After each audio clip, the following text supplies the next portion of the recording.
summer's on, and I've been living on the beach. Left my shoes and all my troubles far away.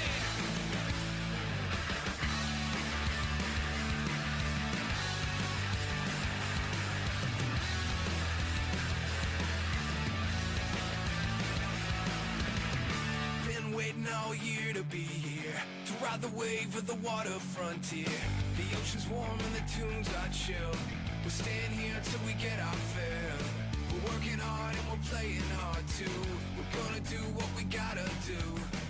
Time to go big or go home. And I ain't going home, 'cause summer's on, and I'll be living on the beach. Left my shoes and all my troubles far away. 'Cause summer's on, the ocean's underneath my feet, and if the sun is out, I'll ride the waves all day.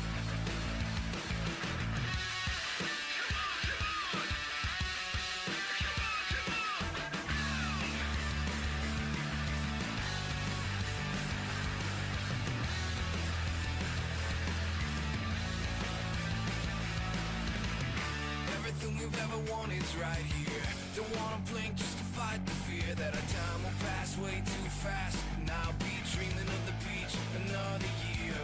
We're gonna have the time of our lives, days and nights with the sun in our eyes, and a wild tide under bluest skies, tearing up the shoreline. 'Cause summer's on, and I'll be living on the beach. Left my shoes and all my troubles far away. 'Cause summer's on, the ocean's underneath my feet, and if the sun is out, I'll ride the waves all day. We're gonna ride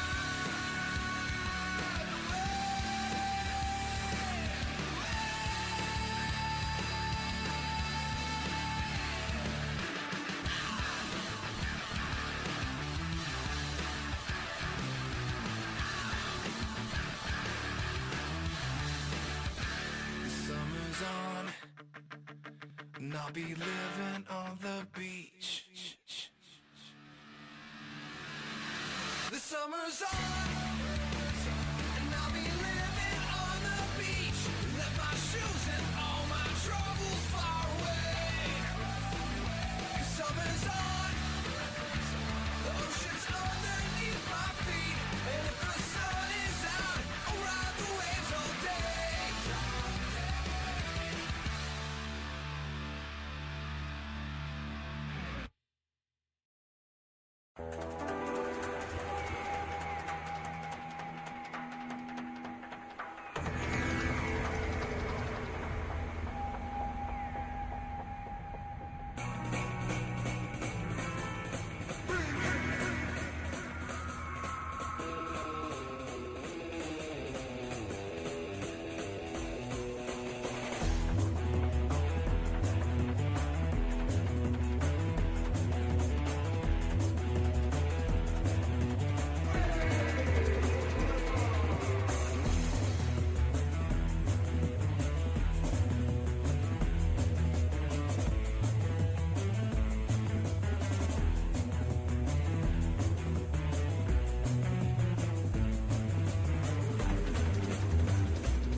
unmute everybody. Make sure we're all clear on that front.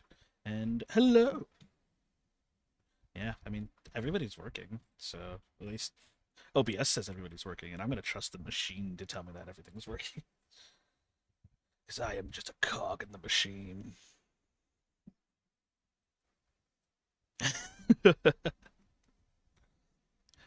I love live editing.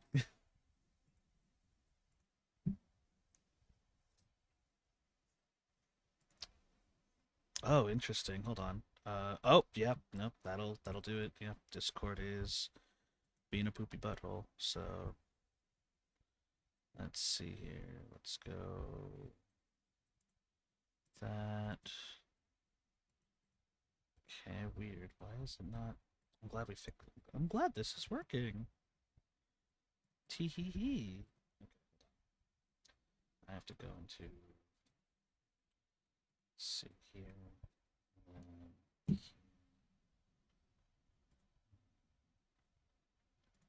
I do that, and do that.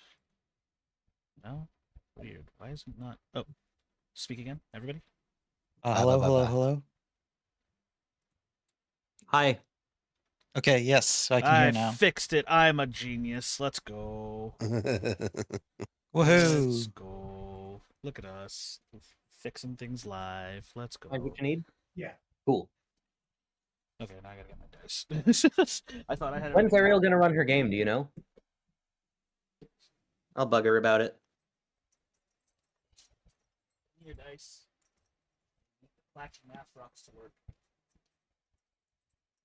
Everyone curse the dice so they don't roll in his favor. Clacky math rocks. Let's go. Why would Yay. I have clacky math rocks. I need to fix my dice bag. The string fell off. Or like it fell through. what you put And out so into the now I universe, have, like, baby? half a dice bag string. It's fun. Anyways, welcome everybody. Now that we've fixed our audio issues, Woohoo! welcome everybody back to episode 36 of Sand and Shadow, our homebrew D&D campaign set in the desert kingdom of Abu Kanasta. I'm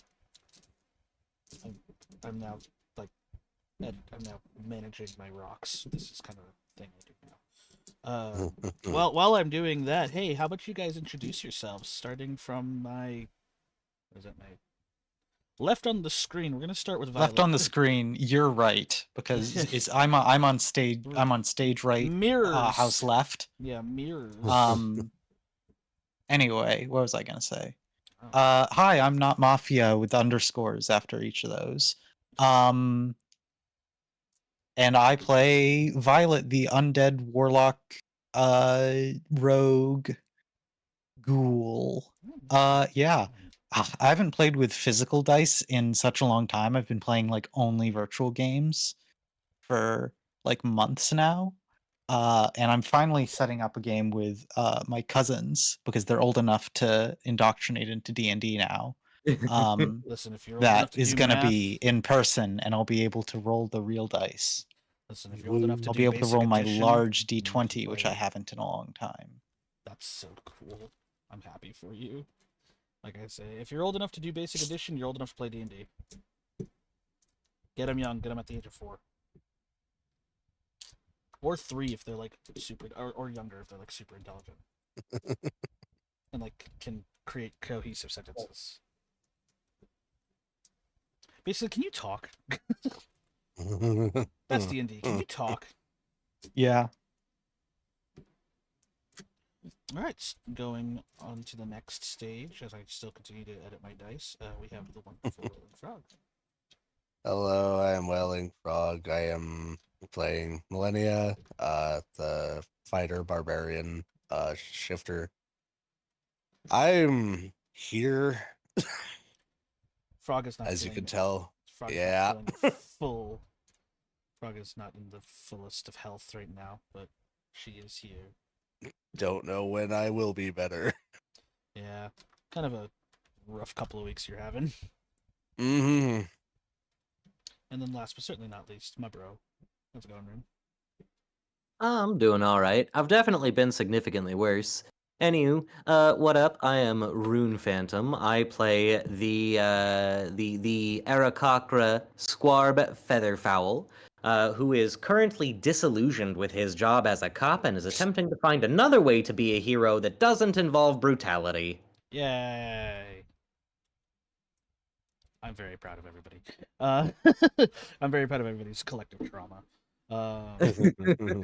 Where we last left off, you all had finished your preparations to head to the northern mountain border, or not the northern mountain border, the sorry, everything is on a pivot. You guys aren't heading north, you're heading east. So I realized that was my mistake because I gave you guys the map on a with an x-axis being the prominent axis instead of the y-axis. Yeah, So I noticed that see, on okay.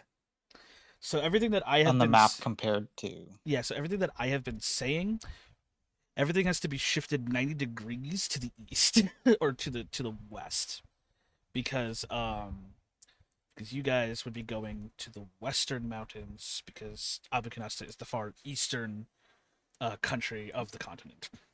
Yes. So that's my bad. I can call my own problems out, and I'm willing to admit when I'm wrong.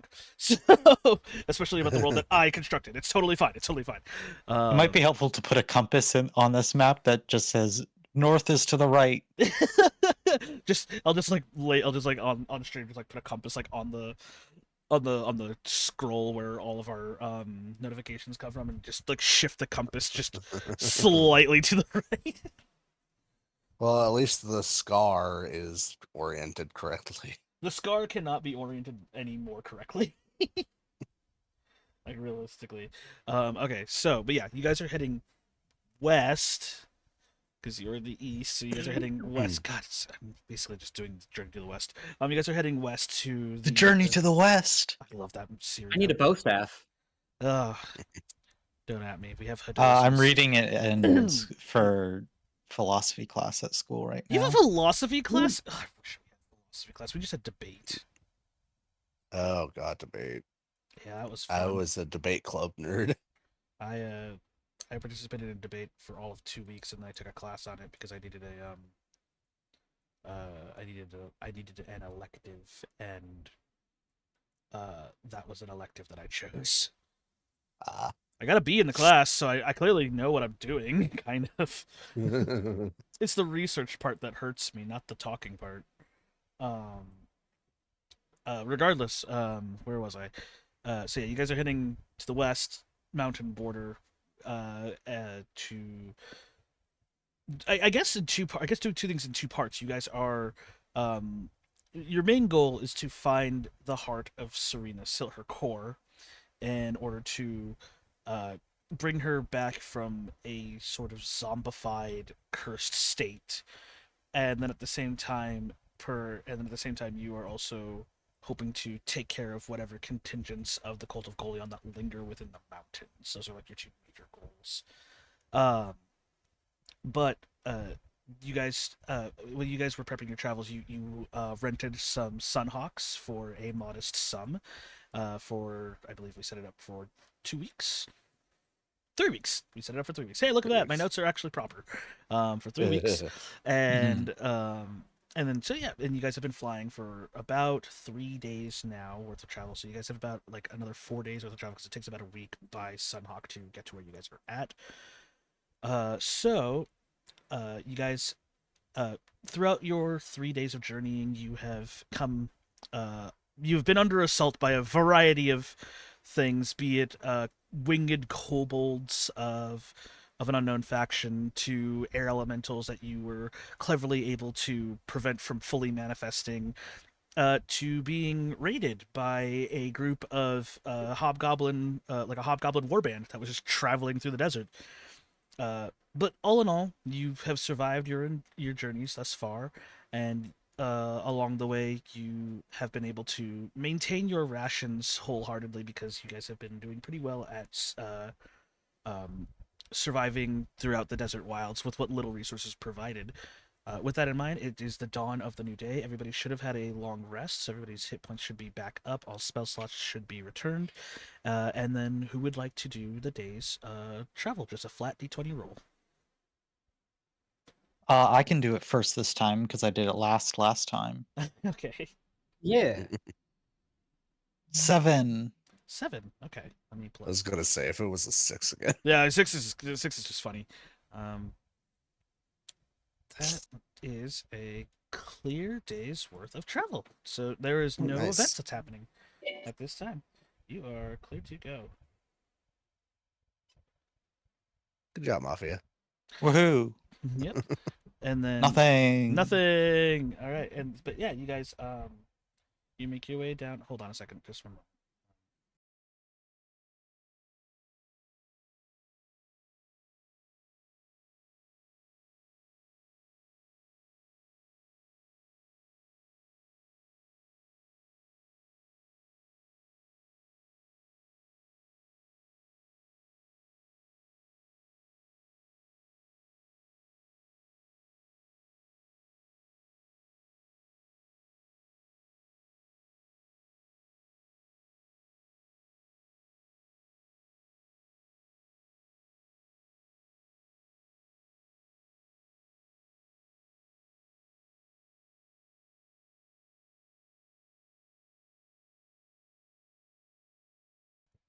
Sorry about that.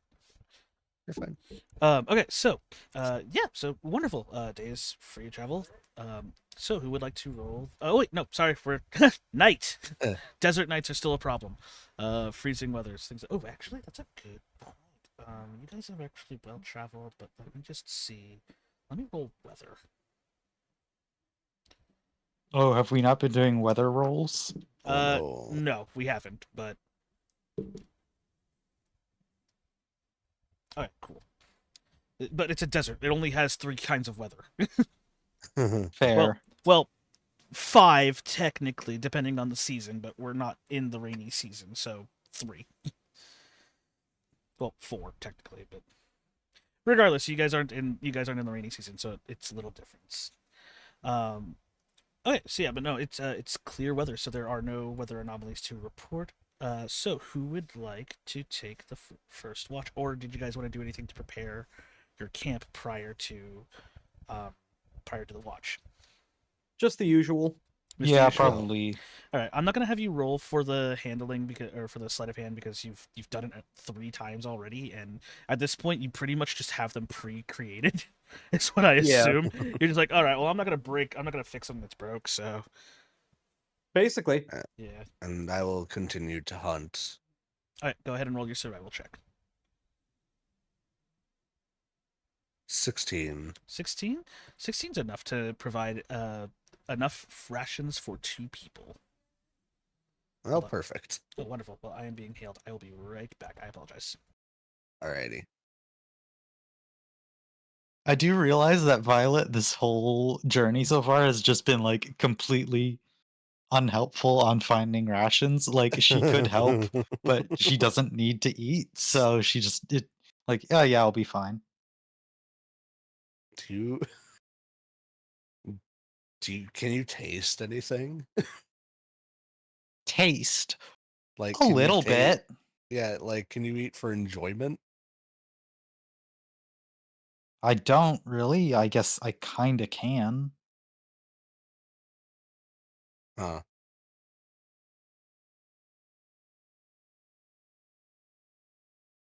I don't know. I had some tea, uh, like a week ago. Oh, that's good. What kind? Oh, it was poison. Oh, I see. Yeah, our homunculus back in the shop um tried to make some tea and made it out of like belladonna Uh-huh. because that's what we had in the shop. So it wasn't a Did it problem. taste good?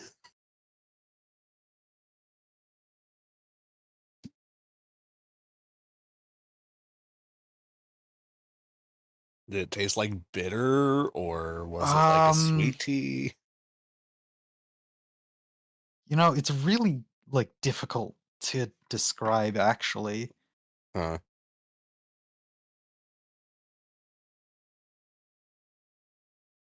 Hmm. No, it was pretty bitter, I would say. Okay. It's something I'll never get to try unless it's like my dying day. So Well, yeah.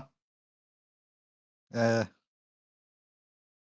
on the upside, if we ever need to have things taste tested to prove they're not poison, you probably are the best one because you know what it tastes like.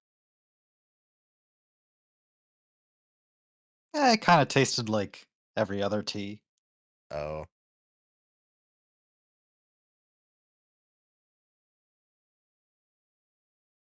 Which is probably just means that the homunculus is not good at making tea, actually. probably.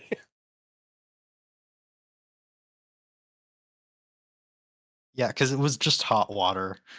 Oh, you should get him like a little bundle of like actual teas and teach him. Now that I think about it, I'm not sure if he can taste either. Oh, And our third company was just a skeletal hand. So yeah, they don't have much taste buds. yeah, tea. There's little point more than the aesthetics of it.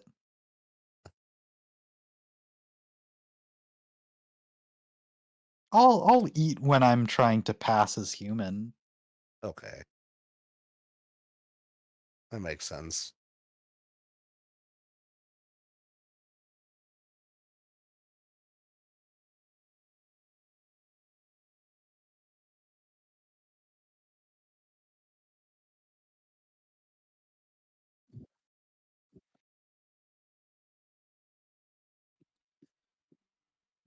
Okay. Oh, goody. Now I can't hear anyone. We weren't speaking. Are you good? Oh, Okay, guess not. well, guess not. Yeah. All right. Hello, hello, hello. Hello. Let me see here. That might just be headset, actually.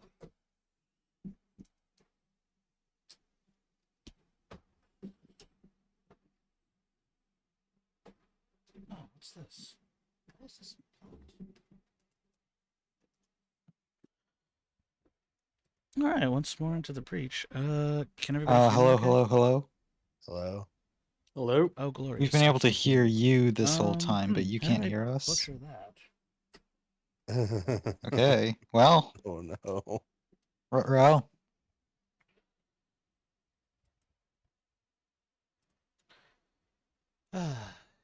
Just DM us through the delay on stream. Oh, it says it's working, but I can't hear anything in my headset, so why?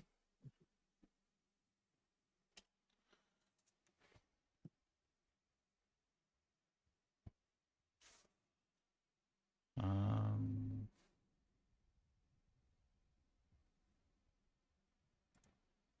Hmm.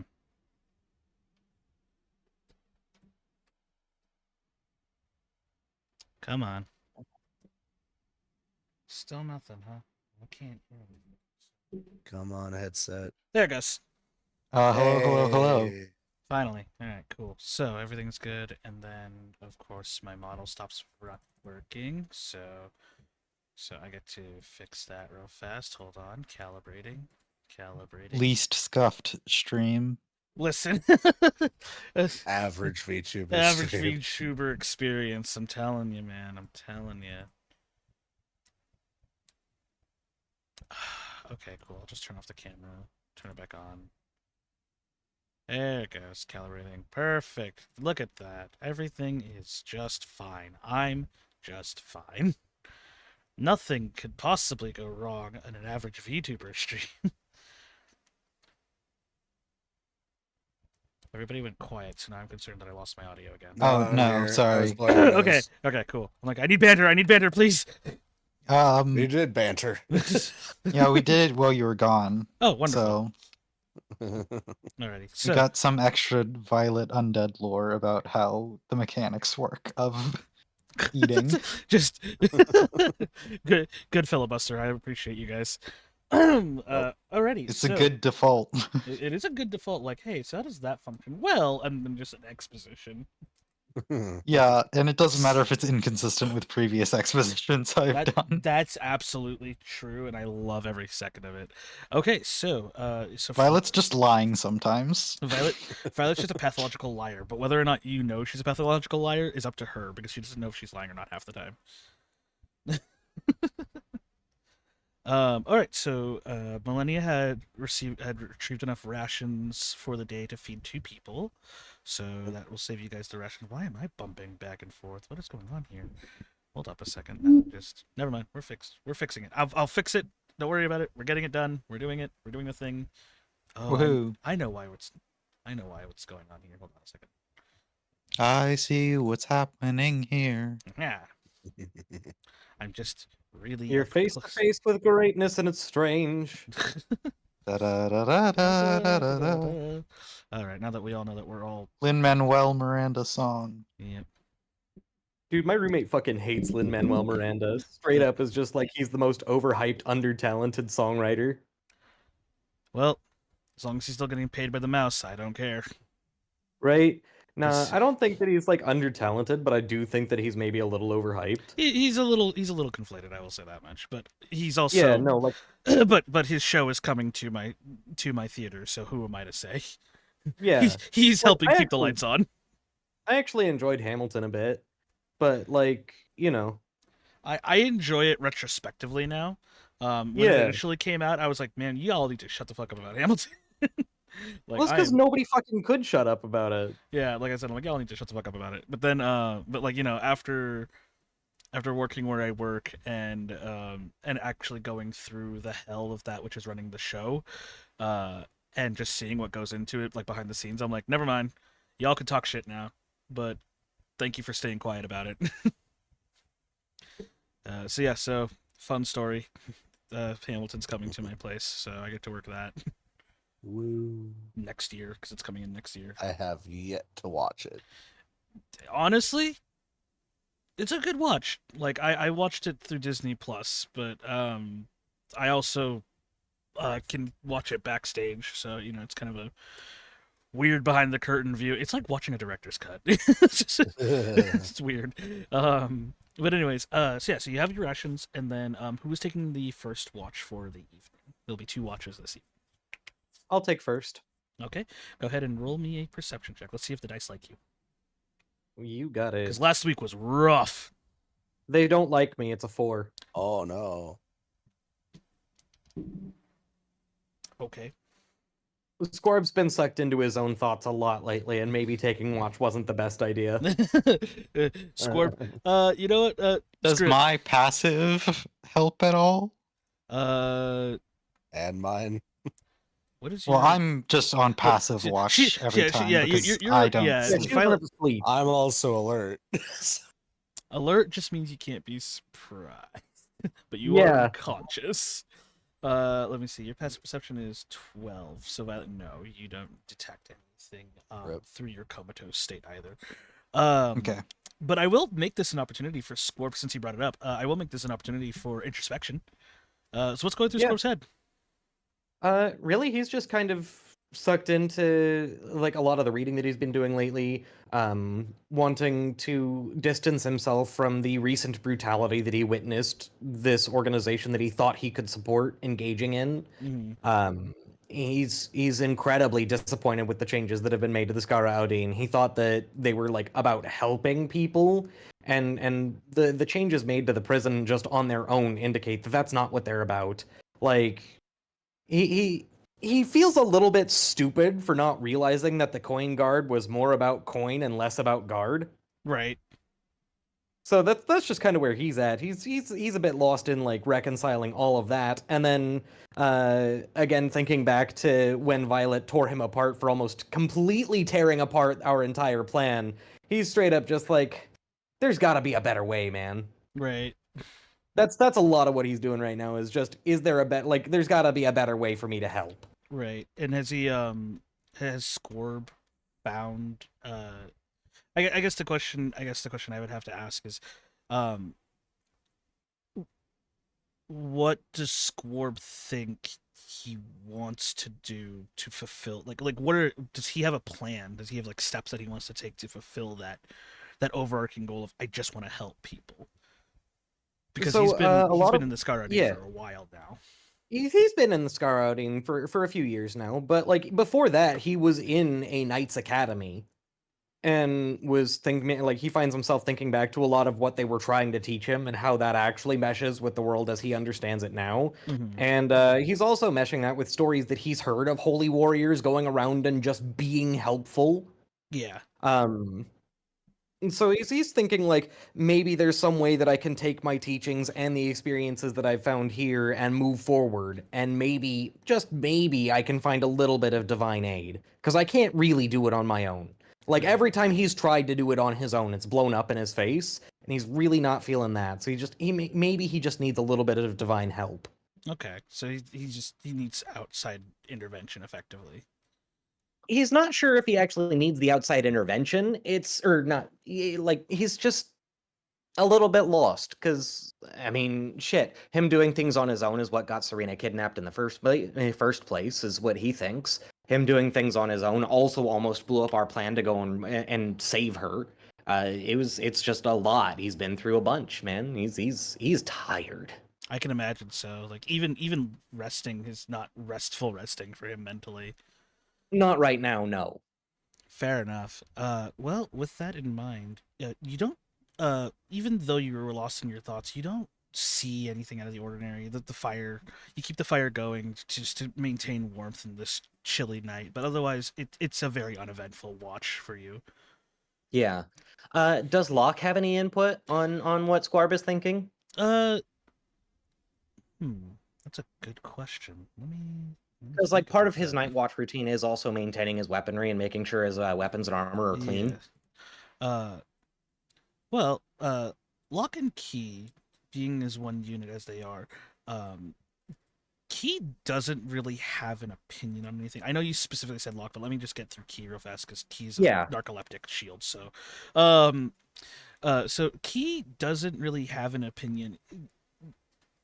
The best way to put it is that so long as you are maintaining true to what the intended, like, I guess the best way to put it is, so long as your virtue does not alter and you do not do wrong by Locke, Key could give a fuck less about what you do. Is like Fair the enough. best, is like the best way to put it. Like Key is designed to augment and support you and Locke. As for Key, the more verbose of the two is the best way to put it. He is under no illusions about what the Skara Audin are. He is first and foremost a weapon. So his intended purpose is to harm, but he was enchanted with the intention of restraining, not killing. So for him, he sees that your internal struggle, or your external monologue, if you want to put it out that way, because you talk to yourself when you're maintaining your weapons. He does occasionally mutter to himself, but most of it's internal. Yeah.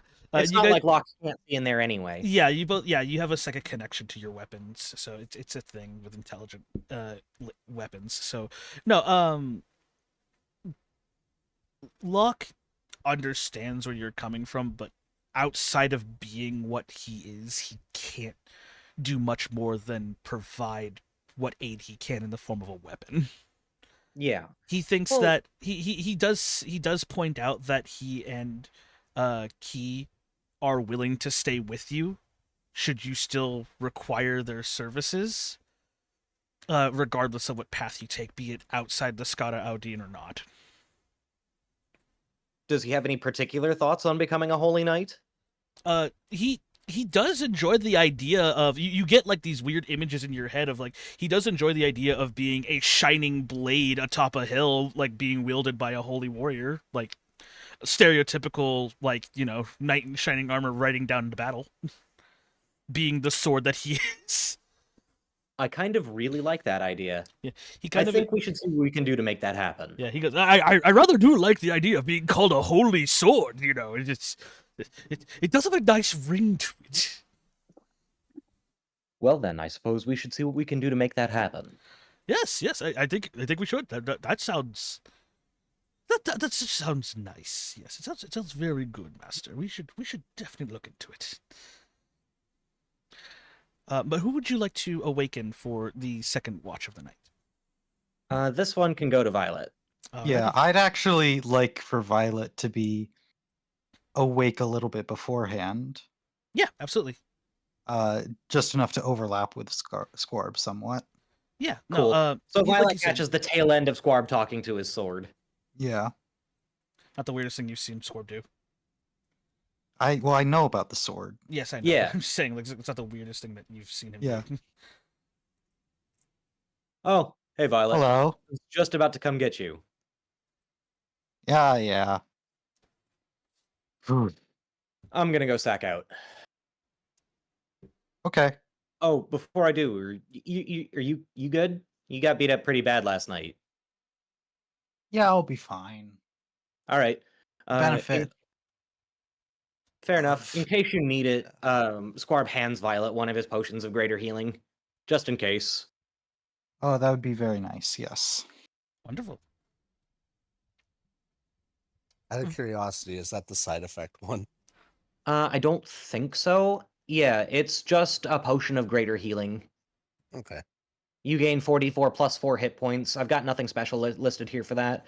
I think what happened with the effect ones was I had forced the guy who sold them to me to take them back. Oh no, we Oh, got no, the effect ones from Looney's. Greckleston.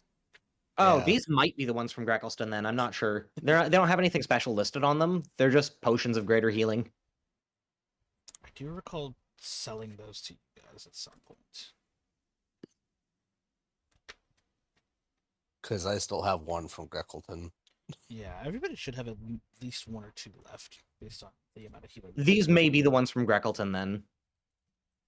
Which will be fun. I have to find my notebook with them again. Violet and I could still climb walls. Oh yeah. Weird. I really should mention when those potions like stop working. Yeah. I gotta take a quick break. I'll be right back. No problem. Okay. Okay, so Violet, go ahead and while I'm looking for my notebook, go ahead and roll your perception check.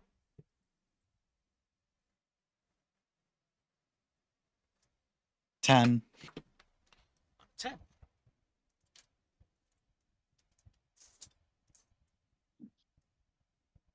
Found them.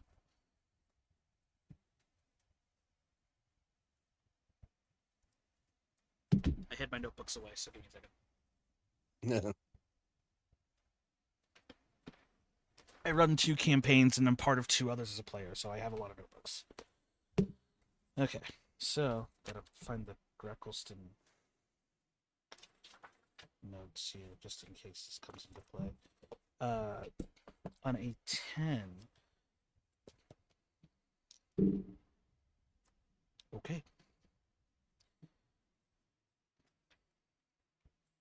Violet, on a 10, you feel rumbling beneath your feet,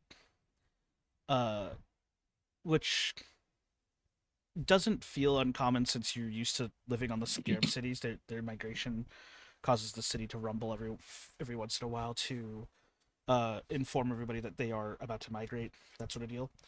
This is not that rumbling, clearly, because they're still in their stationary positions for And we're not currently on a exactly. This is a different kind of rumbling. Something is shifting the earth beneath you, or causing the earth to shift beneath you. Okay. There's nothing around us that would like fall and injure us, right? No, you guys are in a pretty open environment. There wasn't any like nearby rocks or anything like that nature to provide cover.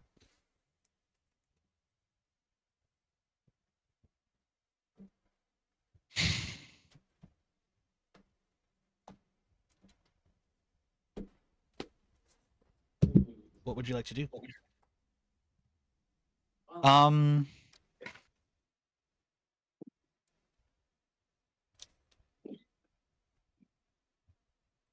to be honest, I'm feeling a bit more like trying to stay dead still and hope it just doesn't notice us.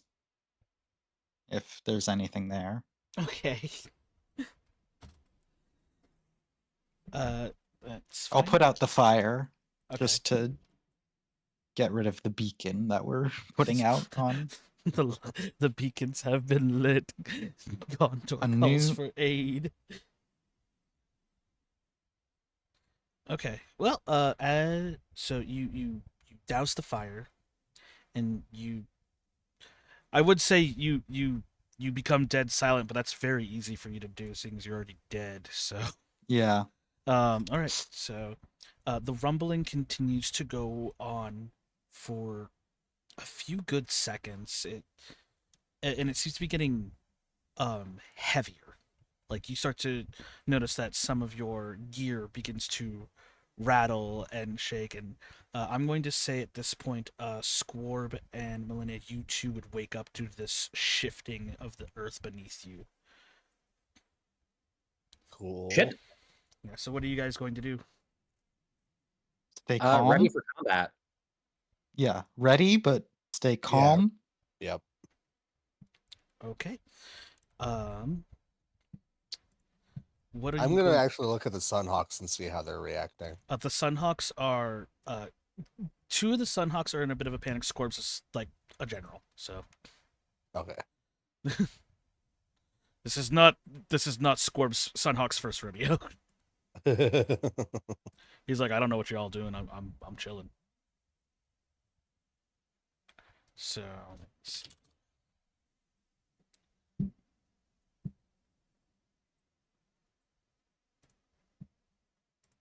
Do I not have it? Oh, okay, I have that one. That one's fine. All right, cool. So I do have that,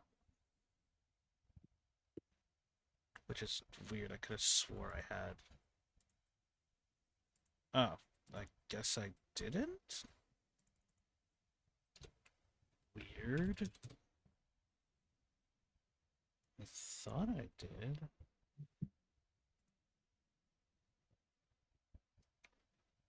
Sorry, I lost the page with the stat block that I was using. That's okay. Yeah, I would hope so.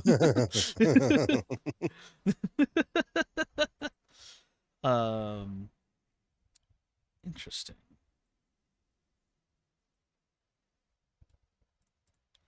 Where did God, I even forgot the name of the monster too. That's bad because I had it pre-up and then the page just broke. So now I have to. Uh-oh. Yeah, so now I have to remember what the name of the monster was. I love my job, guys. I'll have you know. But this is just rough. Where are you? But anyway, while I'm looking for it, all of you roll a perception check for me, please. Yep. 5. 14. 17. I'll roll good in combat. That's the spirit. I will say that outside of the rumbling beneath you, you all do not detect anything within your field of vision. Oh, that's good.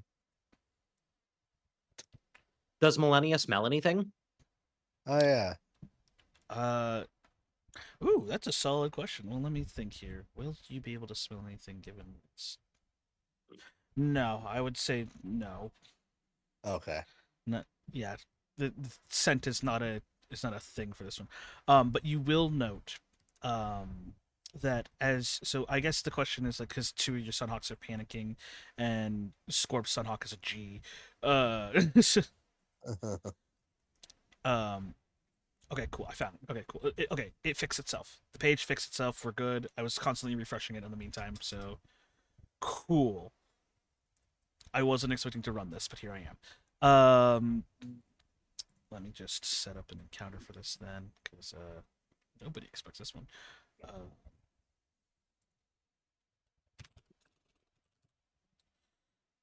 Doot. Oh, cool. It still manages. Sick. Do that. And then please run it. Please make sure you're running it. Cool. Sick. All right, cool.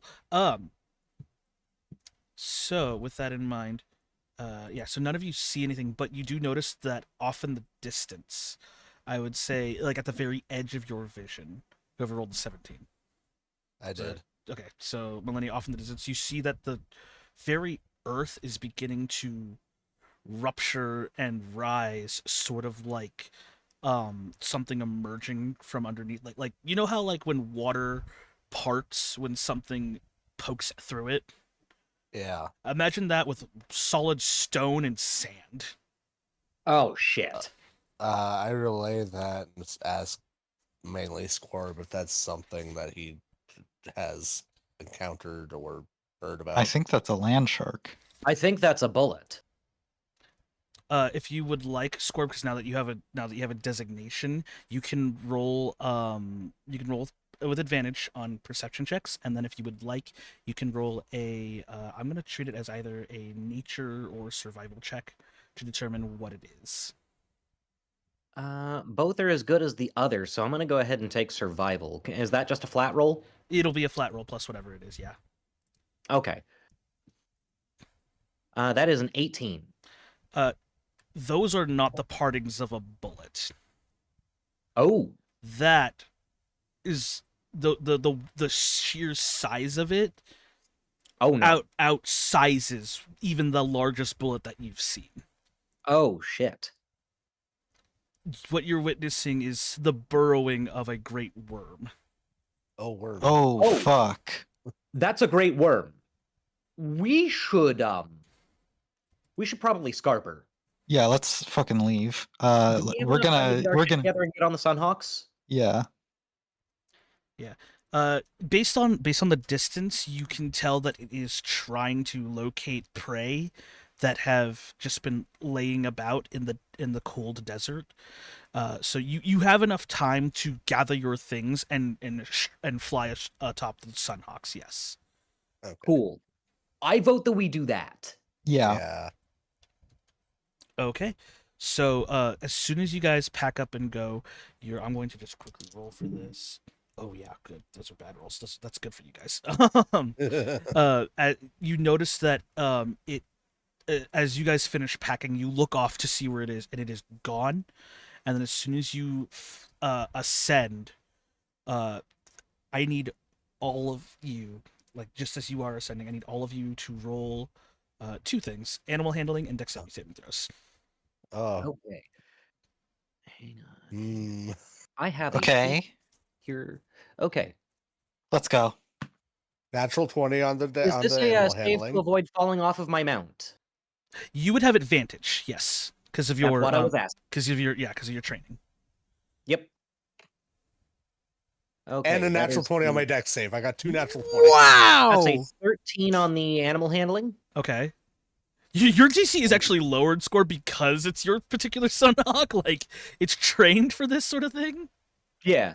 And then you said, do I have advantage on the dex throw or no? The dex throw is going to be a flat, but I will Okay. tell you because your Sunhawk is doing so well, I'll give you a plus. I'll make it plus your proficiency bonus on top of it. Okay, so +3. So that is Ooh. 8. Unfortunate. 8. Okay. Okay, so then you'll just be taking the half then. But so Violet, what was your dexterity saving throw? 17 and 21 for the animal handling. Okay, so then you will be. Oh no, I'm sorry. I'm reducing things wrong. Okay, so everybody passes their animal handling, so their Sunhawks are not panicked to a point where it's an issue, and they're able to fly cleanly. 17 reduces it by half. Natural 20 reduces it by half. So Scorpio will be taking the full brunt of this. Okay, so as you guys ascend and you get a good like the initial like dash of like 160 feet up into the air, you see just beneath you this large purple worm's maw opening just underneath you as it breaches the very earth, causing large chunks of sand and rubble to erupt with it. And that is what you guys are being hit with, not the actual worm itself. Yeah, just the stuff. Yeah, so let me go ahead and roll that real fast. Can't believe I got 2 natural 20s in a That's row. so fucking wild. Oh, okay, I actually rolled relatively low, honestly, all things considered. Let me see here. So that's So I'm getting smacked around a little bit. a little bit. Oh, I'm sorry. So let's see. For half is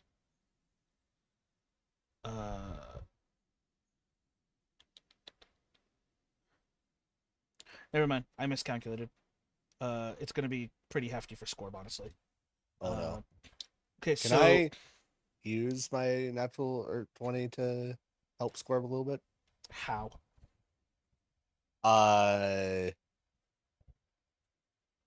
Kind of like if I see a large chunk going for him, I'll dive in and take that. So you have to risk you and your Sunhawk to do that. Don't risk the bird. Okay, fine.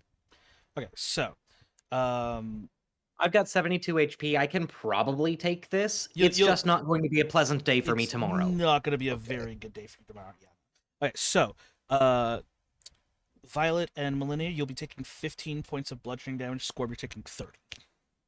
Yeah, that hurts, but it's not even half. Right. So like it's just barely above what your halfway point. So, but yeah. So that's what happens. Like you got.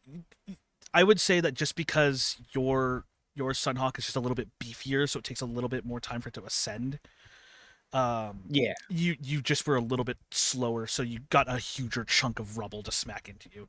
But otherwise, you guys are safe. You're above where the purple worm is rising, and then it falls back down, slamming to the ground, causing a large fissure and a large dust cloud to disperse before it burrows back into the desert below. That was entirely too close. A little bit. That is a natural 20 on my encounter table for night watches in the desert. I see. And Violet got the shit stick on that one.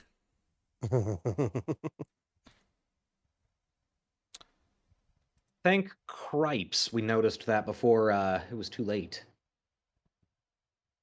Well, we're up now. May as well get moving. Yep. Because your long rest was disturbed, you guys will only be getting a short rest's worth of rest for that evening. I see. Makes sense. So yeah, so Scorb, if you want, you can burn hit dice if you would like to recover the damage, or check a potion, or what have you, in order to recover it. Or you can just wait until the next day, if you want to risk it in case of whatever happens prior to. I'll spend 2 hit dice. Alrighty. I'm spending a couple hit dice also. Millennia, would you also like to spend hit dice for the short rest? Yeah, I will. Alrighty. I got. It's not like we 16 short rest backup. often enough to have them be a super precious resource. Right. I'm Right. very confused. It's not healing me. I'm spending 2 hit dice. Mhm. And I said automatically apply healing with dice result, and then take short rest, and then confirm. But then my HP is not changing. Did you roll the Did you dice? press the roll dice button? I didn't realize there was one. Yes. So you have to actually roll the dice.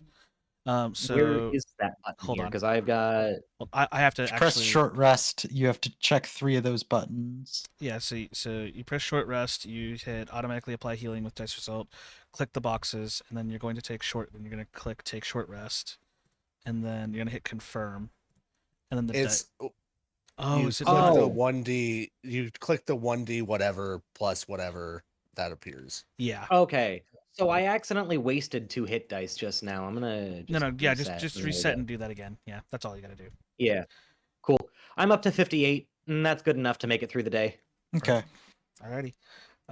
So narrowly avoiding death. Like by the skin of our asses. Like yeah, like Squarb lost a couple tail feathers from that one for sure, for sure. Oh, they'll come back. They'll grow back. Who would like today's travel? I'll do it. Sure. We'll see how my luck continues. Oh, I gotta charge my phone. Yeah. That was a 4. I don't think we've rolled something above 10 this whole travel. Days. No, you haven't. It's been 2 days, so no, you haven't. Let's see.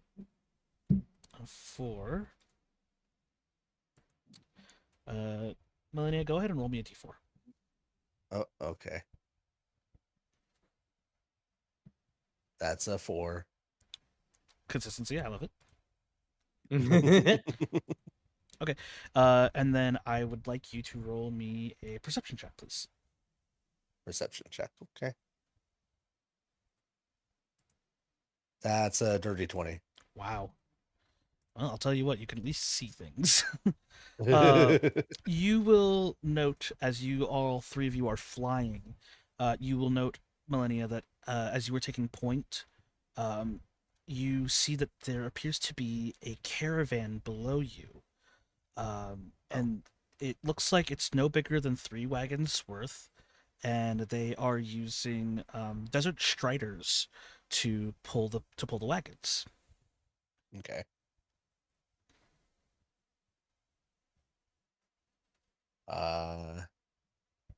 I will point out the caravan and ask the group what they'd like to do if we want to go check it out, or should we warn them about the worm? Do they have any banners that we can see from here? That's a good question. With that 20, you do see that they are sporting a they seem to be sporting some kind of like a green, almost like a the best way to put it is like my avatar's skin color green, right? Mm-hmm. Flag, and it appears to look like there appears to be like a scale, like a measuring scale, imprinted on it. So you could assume these are most likely a merchant's caravan of some sort. Interesting. And then if I you suppose would, we should at least go down and warn them of the worm. Yeah. alrighty. Yeah, okay. Violet, yes. I understand, but we have plenty of time to make it. It'll be okay. That's so funny. So, so do you 3 descend? Yeah. Alrighty, you 3 descend down below, and you notice that there's these are these are like prepared caravan guards. You see that they are wearing hearted leathers with just enough maneuverability. Like, think of like basic leather armor. You know what I mean? Like shoulder pads, chest piece, greaves, and gloves to kind of just cover like the bare essentials, but allowing them free range of movement. They are you see these caravan guards are varying races. Some of them are orcs, some of them are dwarves, humans, things of the like. They are all sporting a variety of weapons, and as they see your looming shadows approach, they arm themselves and ready up, and you hear them shouting incoherently. It's kind of hard to tell because the sheer wind that's blasting through past your ears. But you can make out that they are given commands by somebody, and that they are preparing for a potential threat.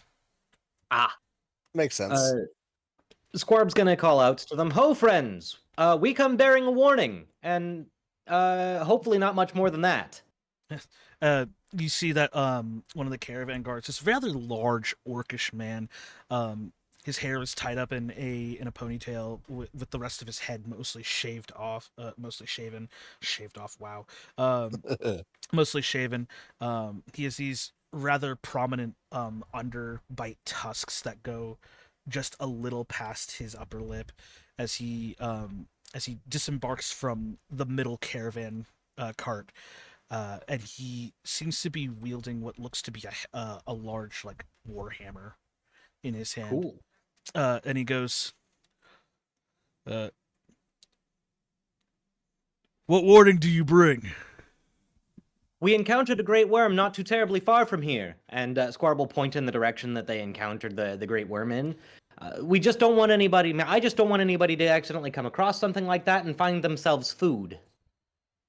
You hear a lot of the guards with your guys' passive perception. You hear a lot of the guards, and they're just like, "Oh, that explains all the rumbling that we heard earlier," things of that nature. And then, so like they seem to be aware that a worm has been roaming about the desert. Okay. But he lowers his hammer, and then he gives you a knowing nod, Scorp, and he goes, "We appreciate the warning. Where are you headed?" We're headed into the mountains on behalf of the merchant prince of Blasvitan. Ah. Let me see. I forgot. Where did I put these guys? There it is. He goes, "Oh, Blasvitan. Wonderful. We just came from Mudinu. We're on our way to the other side of the mountains as well. Are you here on trade business?" Not quite. We're investigating something on our prince's behalf. Ah. Well then, if you are in need of supplies, I'm sure the merchants here would be more than welcome to trade you for things. I was actually going to ask exactly that. And you see you see a head poke out of one of the caravan carts, and it's this gnomish individual. He wears this little turban, and he's got this very thick mustache that's this bright blue, like almost as blue as the sea, and he's got this very like tawny, going into a like mocha brown skin tone, and he's just like, "Oh, is that trade I hear?" I'm picturing the Sultan from Aladdin just with a glitter beard. Yes. I don't know how else to explain it, but yes. He's not a rotund gnome. He's just like he is a gnome in all, but like he's just like this, like the most gaudy thing he has on him is his necklace. Like that's the gaudiest thing he has. And knowing gnomes, it's quite gaudy. It is quite gaudy. It is literally, if I were to describe it, it's like it is a necklace that is a merchant's scale as a necklace. Ridiculous. I'm in love with him already. Yes. And he goes, "Did I hear that right? Did I hear that right, Captain? We're initiating trade?" And he goes, "Yes, sir. We're stopping for trade if you're willing." "Oh, we are most certainly willing." And then he just like claps his hands 2 times, and you hear the shuffling of multiple feet on wood as you see that the caravan, like the center caravan cart, begins to open up, and it begins to slowly shift into an open air bazaar stall caravan, sort of like a I was gonna say, sort of like a food truck but for merchants. this is awesome. amazing. I'm so glad we stopped for this. Yeah, absolutely. Four is my random merchant roll. So Nice. like I have a weird thing for my charts where like the closer you are to the middle, the more mundane it becomes. So the extremes are always the fun ones.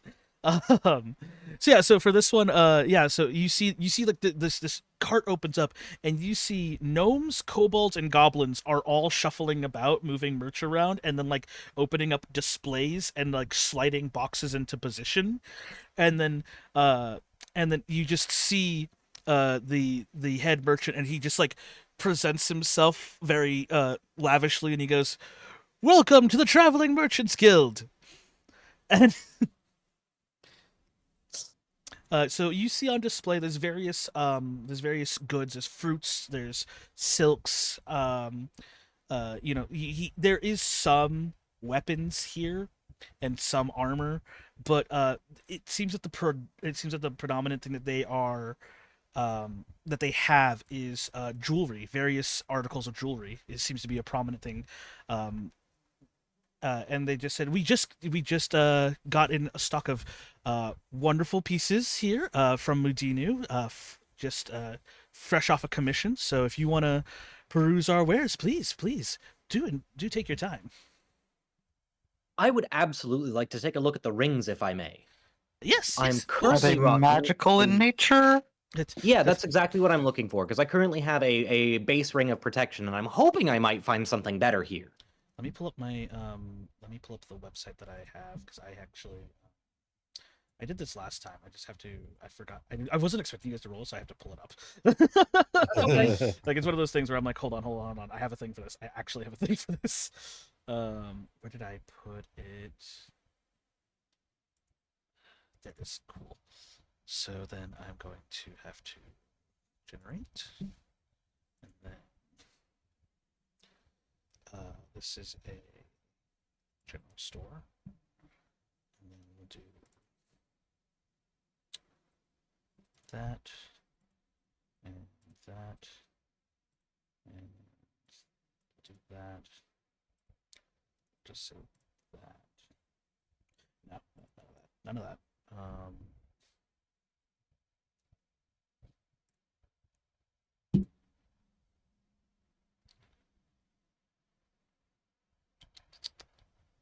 Oh, it didn't. Okay, it didn't generate the things that I thought it was going to generate. That's my bad. Or Rider Guide.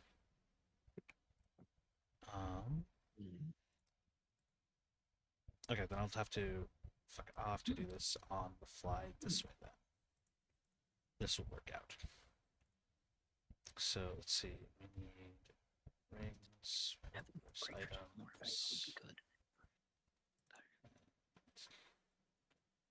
I wish wondrous items didn't contain lockets and things of that nature. Like I wish there was just like accessories was the catch all for magic items. So Right? cover rings, Yeah. necklaces, bracelets, things of that nature. Because there are so many good things that were just like that should just be an accessory. But it's not, and it's irritating, and I hate it. So okay, so yes, no, he does have a plethora of magical implements, of magical jewelry. So let me just go ahead here, and I just have to. Damn, that sucks. Okay, so I have to look these up, and then I'll have to generate the shop that way. Yeah. Let me see here. I mean, if it helps, I am specifically looking for like a ring of protection +1 or something like it. Yeah. Let me. Up. Another ring of protection. Just two. So I'd like to rings of replace mine.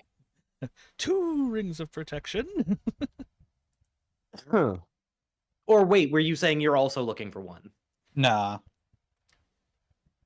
I'm not sure if I want to just increase my AC or if I wanted to like get a different effect on a ring. I can only attune 3 items, so Yeah. Okay, so is there a way to increase the number of items that you can attune? be an artificer. Artificer. And Huh. then there's a homebrew. Well, it's not actually a homebrew. It is a thing in Tal'Dorei campaign setting Reborn. There is a feat that you can take to increase the number of attunement slots you have, and something of that nature. I have it. At least I believe I do. It's somewhere. Yeah, Well, I'm not worried about that for this game then. But yeah, it's- no, if that's the case, then really just getting a ring of protection +1 is my big goal here. If they have something like it, then that's great too. Oh, I see. It just gives me a number of. Oh, that's so dumb. Okay, so this is not the tool that I should be using. Okay, cool. So, in that case, I get to write all this down. Woo. Okay. Oddly enough, they don't have like +1 rings of protection. It's like a flat thing. Yeah. So, but they do have like, so I say jewelry, but it's like all accessories, things of that nature. So Let me see here. I'm gonna go ahead and roll. I'm gonna go ahead and roll 2d12. Got 10. Okay, so that's gonna be.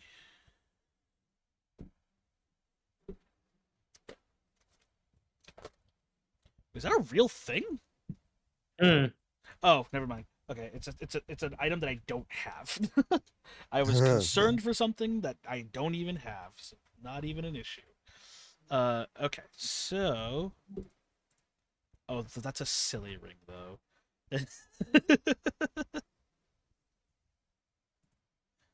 um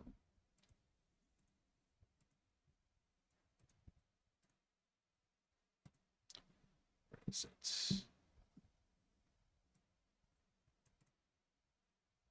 Here. Okay, cool. So this.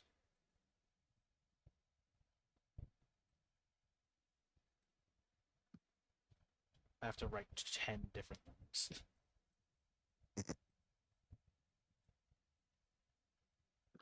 Ooh, Ring of Free Action might be nice.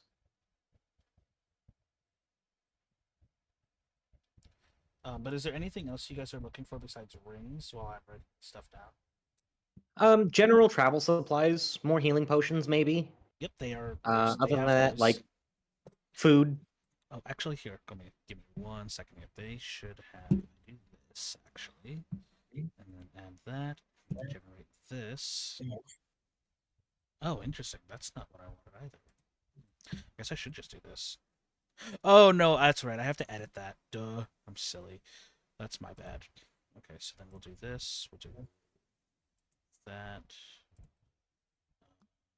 That. That. Add that. Generate. All right. So, okay, I have so- something that I might want to sell or trade. Hold on, just 1 second. I have to. Yeah. Oh, right. I have to name the shop.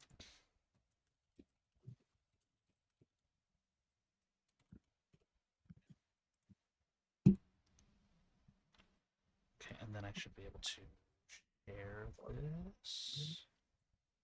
Oh, that's how I do. Oh, that's fucking wild. Sick. Cool. So I had to create the shop, and then I found out there's a thing where I can just add items to the shop, and I'm absolutely doing that now. Way cooler. I'm learning new things. Woo.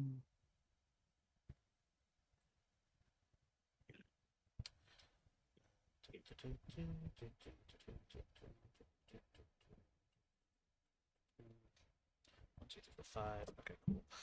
Actually, I think 5 is going to be good because then I can replace that with other items too. And oh no, correction.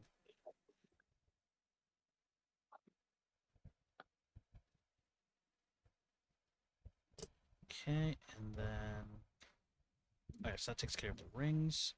I can move on to the wondrous items that I've been wanting to.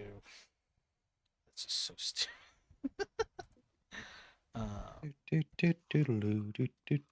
Hey, this is a good opportunity for just like while I'm writing, I can still do roleplay and stuff like that. Yeah. No, like Squarb's absolutely just perusing everything Yeah. and taking in what he's seeing here. Like this is the first time he's ever seen anything like this, and he's like enjoying this. Like a child at a candy store. He comments to one of the merchants. He's like, "I almost feel like royalty. You pulling all of this out for us." Well, here at the traveling market, we treat all of our guests as royalty.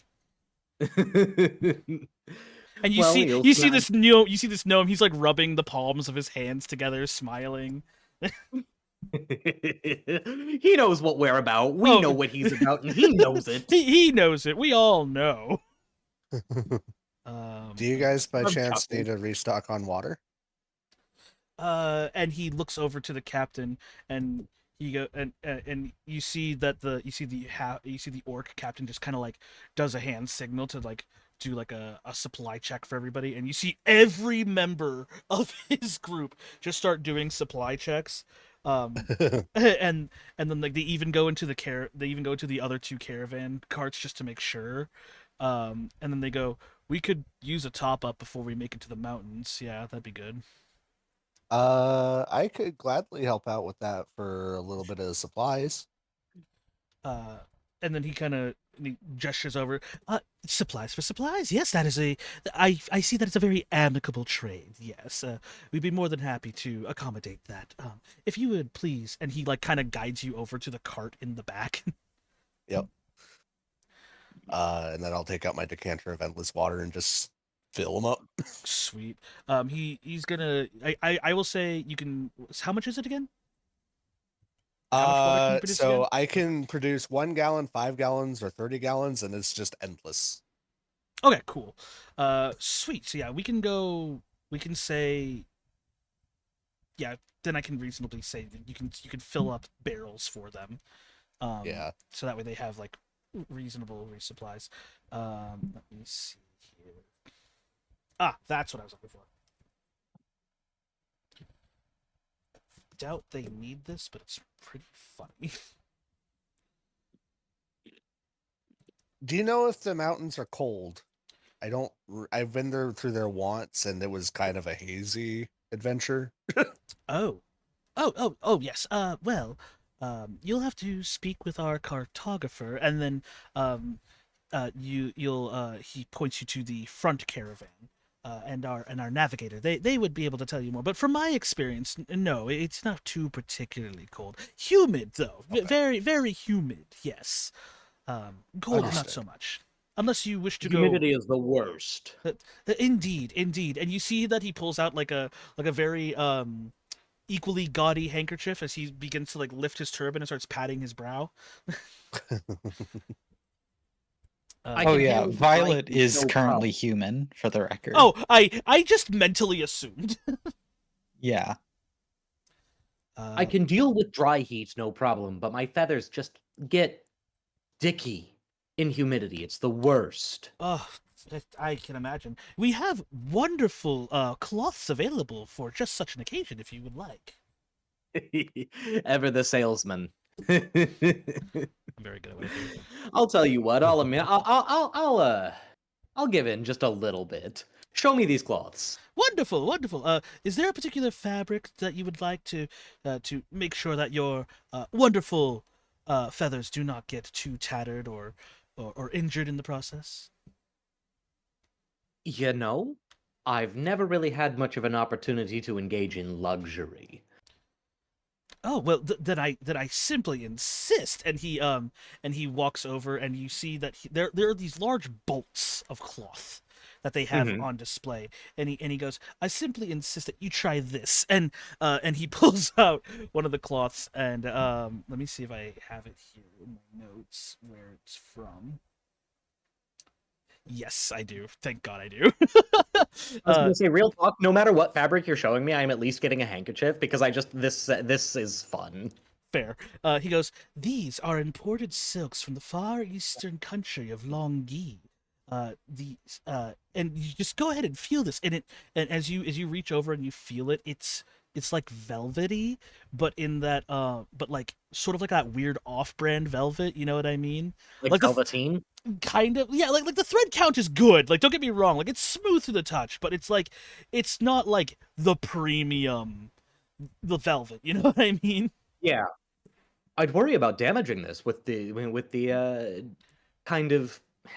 Sorry, let me try that again. Yes. I'd worry about damaging this while I'm trying to get sweat and gross out of my feathers. Are you sure this would make do for a handkerchief? Oh yes, indeed. You see, it's specifically enchanted with a prestidigitation spell, so it will always clean itself after every use. Such a thing for myself seems almost wasteful. Oh please, good sir, nothing is ever truly wasteful so long as the coin is good. Well, I can assure you that the coin is good, but how much coin are we talking? For this and for the warning, I could part with this. I mean, how much were you looking for? Just like a small handkerchief, or are you going Yeah, for just like a a towel? handkerchief would be fine. I'd part with this easily for a modest sum of 5 gold. Only 5. Yes, well, you see, we have quite a large bolt left over, so 5 gold for a handkerchief is truly nothing in the grand scheme of things. Say I wanted a hood made of the stuff. Just a hood or like a full-on cloak? We'll call it a cloak. Let me see here. And he takes his gaudy ass necklace, and then he undoes it, and then he whispers something in Gnomish. It's a measuring tape. And then it begins to the metal begins to like almost liquefy and then reshape, and it turns into a golden abacus. That's great. And then he's just like, let me see here. How tall are you? Actually, hold on a second. And he whistles. And you see one of the goblins comes up, and they have these tiny little spectacles that like just hang like the pince spectacles that hang off the nose, right? But they have no Yeah. they have no loops that go behind the ears. And he's a well-dressed goblin. Like he's wearing these rather breezy color, like vibrant colored robes, and he's got a small little turban on himself. And you see that over his shoulders, it's draped over is this very large measuring tape. And he goes, I need some measurements, please. And he goes, right away. And you notice that he slowly begins to just levitate as he like asks you to hold still, like stand still, please. And he just drops the measuring tape down to get your full height. How tall is Scorb? Just for context. 5'2". 5'2", and he goes, Mhm. okay. And then as he lets go of the measuring tape, it just begins to hover there as he pulls out his notes and starts writing it down. And he goes, am I accommodating for wingspan as well? That's probably for the best, yes. Wings out, please. All right.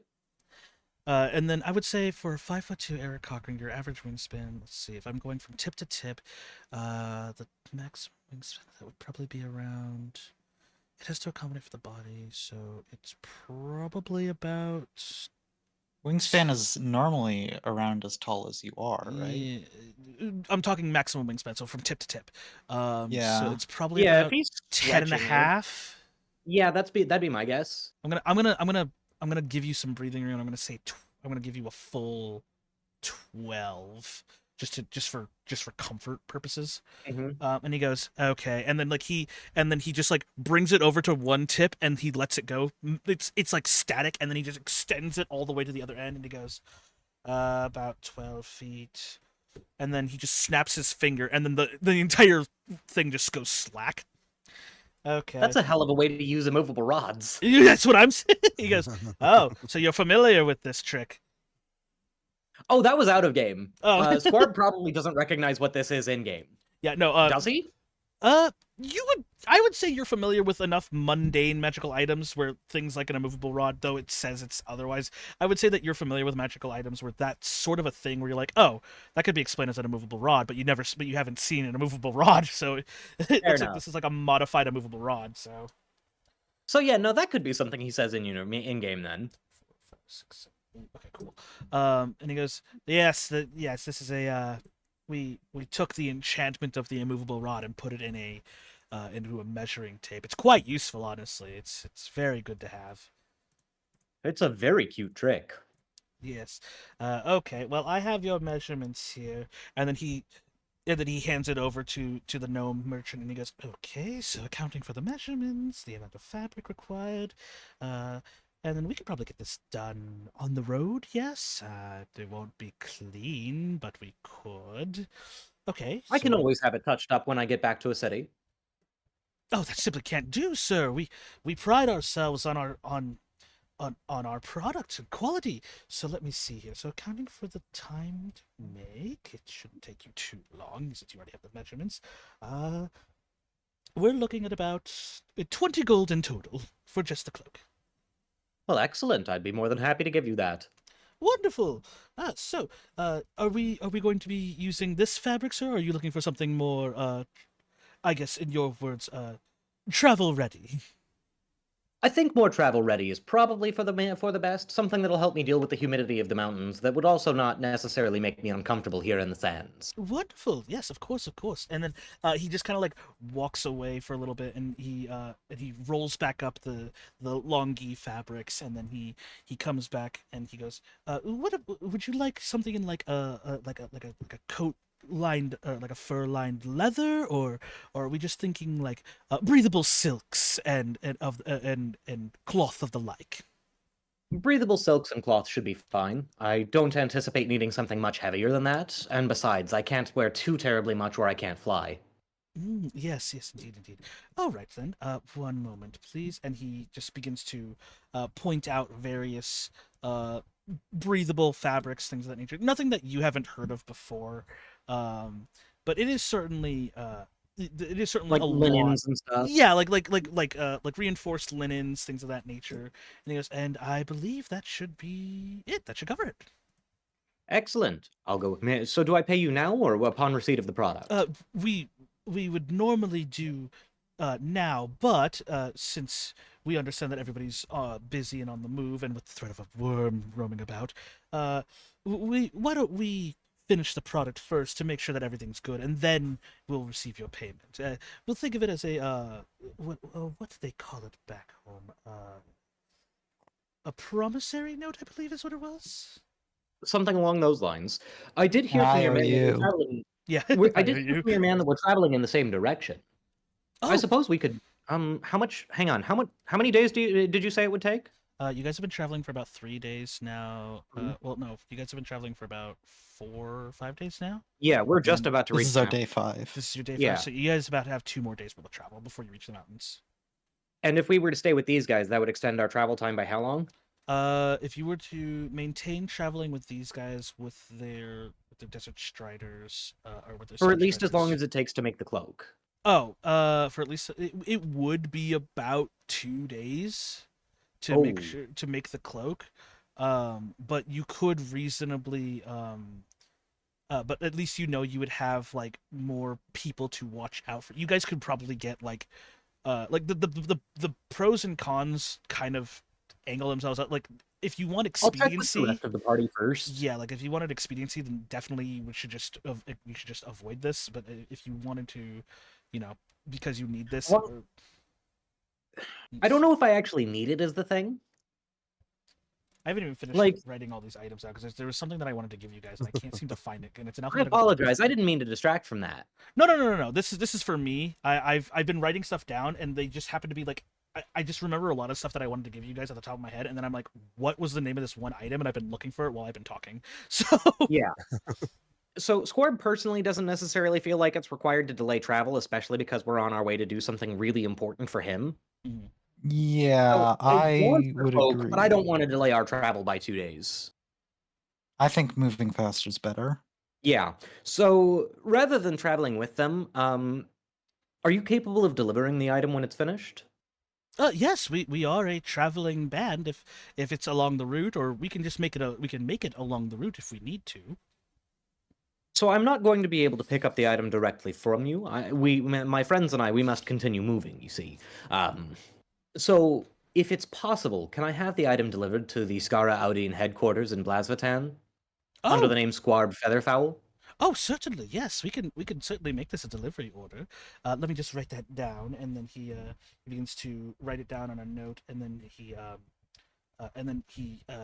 takes a small little like a small dagger, and then he nicks his thumb, and then he presses it down on the piece of paper, and then he hands you the dagger and the paper, and he goes, "If you could just sign right there for me." Absolutely, not even a problem. Uh, And because I'm asking you to deliver it, I will go ahead and pay you now. oh, thank you. We appreciate it. Well, absolutely. It would hardly do to steal from you. That's the name of the fucking item I was looking for. What was it? Goggles. Wait, I shouldn't ask because that's spoiler territory. Yeah, it is. 1, 2, 3, 4, 5, 6, 7. There, that's the 10th item. There it is. I was looking for it and I found it. Look at me go. Cool. Okay, so So I'm willing to give them like 30 gold for having this made and delivered. Is that fair? he goes, yes, that sounds perfectly fair. Cool. I will go ahead and hand him the 30 gold now. Wonderful. Okay, now I can add these items to shop.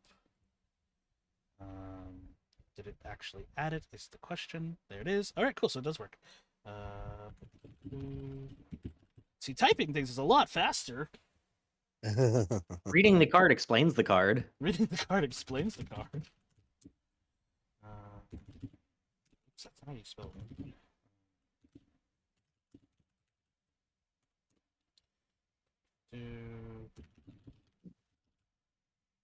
Did I already have that in there?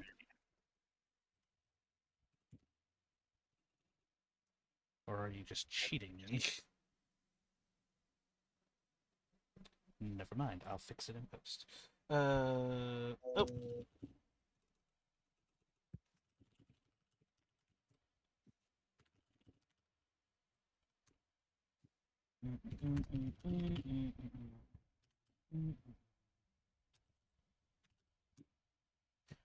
Did I spell it?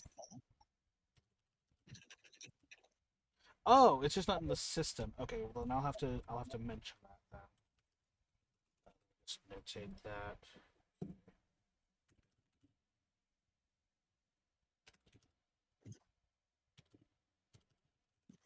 That's not in the system either. Alright, I'll have to notate that. Oh, but that's in there. Cool. Okay, and that one. Okay, cool. So, okie dokie. So, with that in mind, I can save this.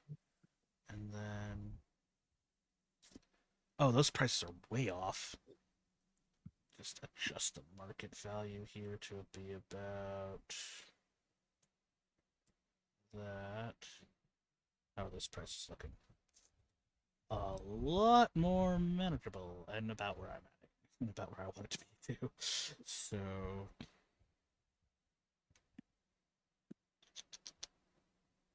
Wow, really, they're a lot more expensive than I thought. Let me drop this value down a bit more. Thank God this thing gives me the ability to do that.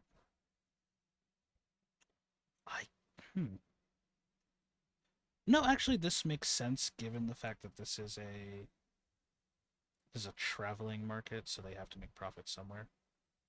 So yeah, I can give this. Okay, cool. So, did it save as that? No, it didn't. Oh, I see. I'm awesome.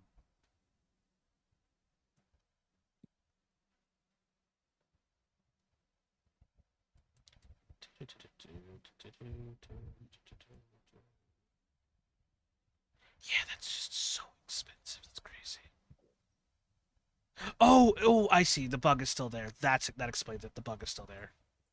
Yeah, I was gonna say, remember the bug from that made the decanter of endless water 100,000 gold. Yeah, I was gonna say, I'm like, dude, that's such a fucking yeah. That bug is still there. Okay, cool. So, okay, cool. Thank you for your patience. I now have that. Let me just see. This should work. I'm putting it in the tavern chat, so let's just see if this works. That should lead you to the Traveler's Market. That is what is up on for sale right now. There are 2 items that weren't able to be added, so just make sure that that page is working for you first. It works for me. Perfect. Yeah, so some of these things do have incorrect values. So let me see here. So for example, the Ring of Free Action and the Ring of Spell Storing drop one of those zeros. Those are the 2 that come out immediately to me. Rope of Entanglement, drop a 0 on that. And then let me see here.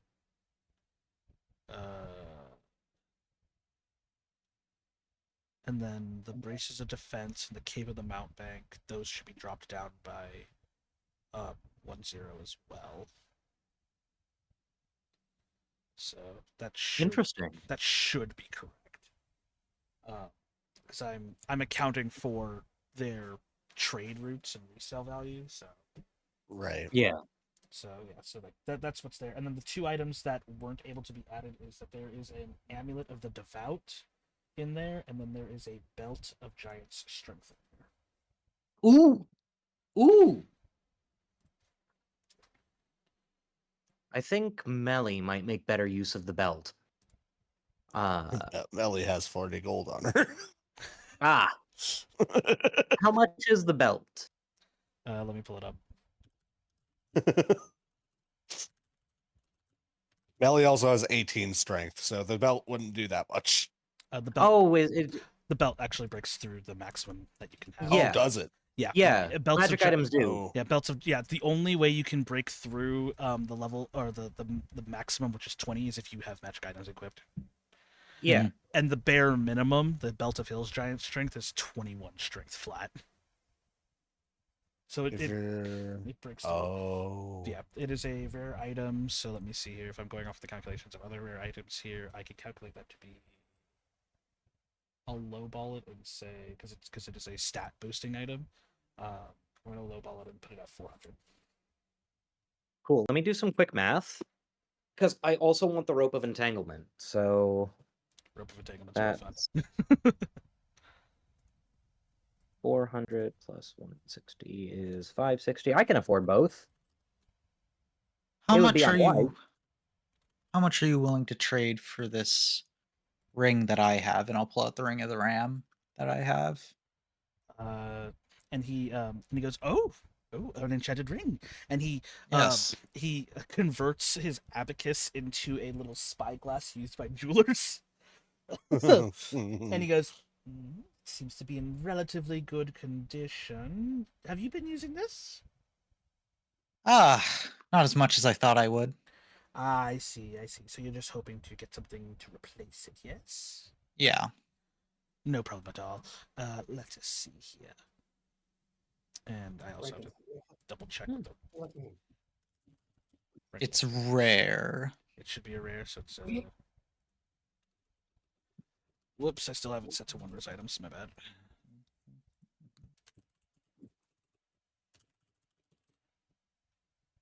Just click. Okay. Let's see. So if I'm gonna make it comparable, I will given its usefulness, I will set it to I'll go 350. 350? Yeah. Okay. That's nice. That's a lot more than we paid for it.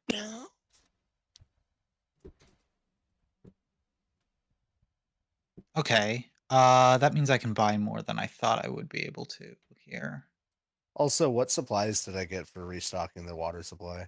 Oh, you can that I will leave up to you.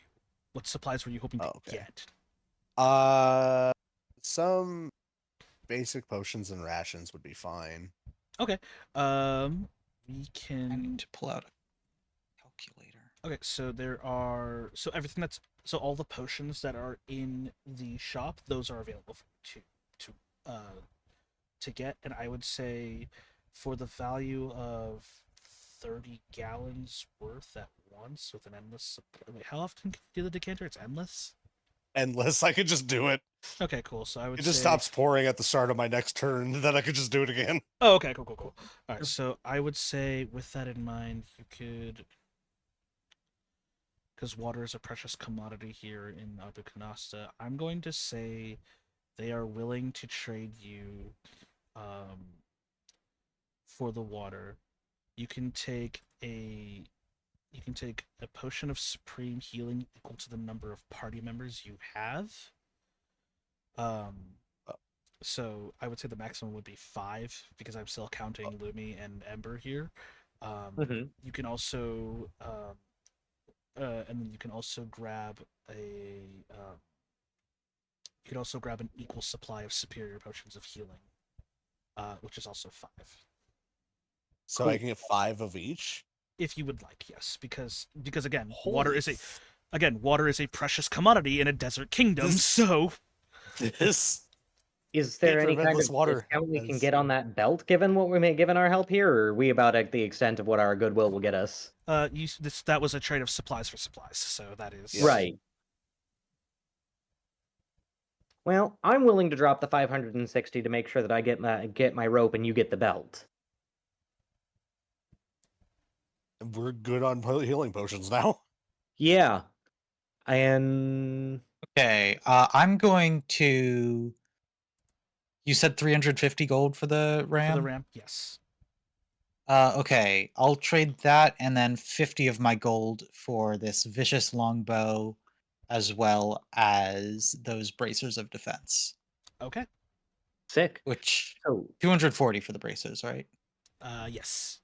Okay, good. so I'll grab the rope of entanglement and the belt of giant strength, Okay. and then give the belt to Melly. Okay.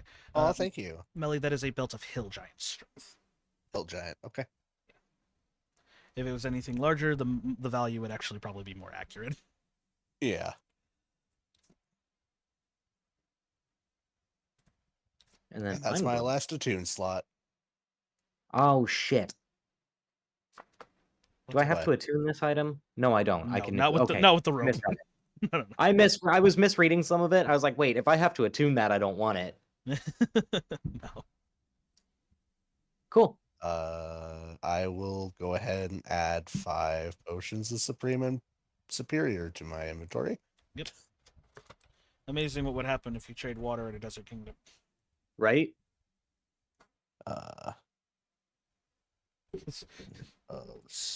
Because nothing beats clean drinking water.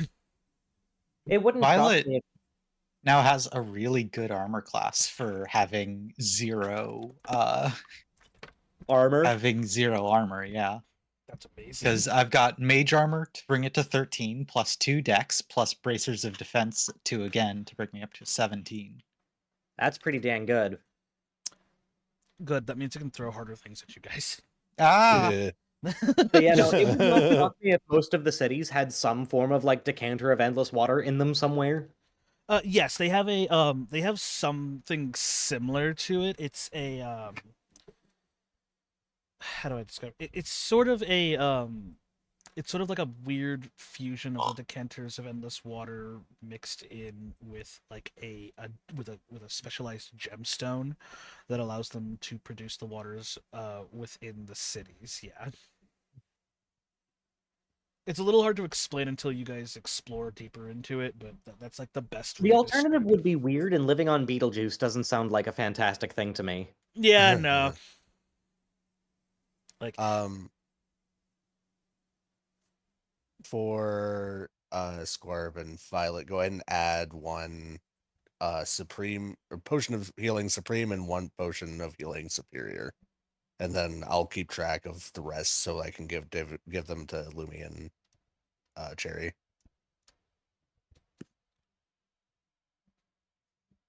Thank you very much. And then also, I got a grater from Squarb, right?